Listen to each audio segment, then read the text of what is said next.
Mai à? Mai ư? Mai ư?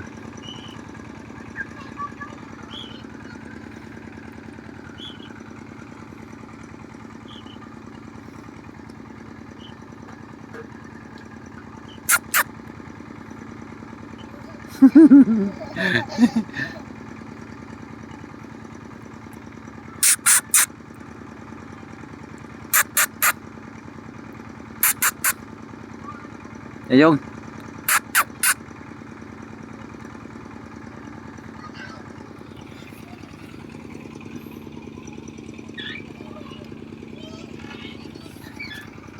Kia kìa.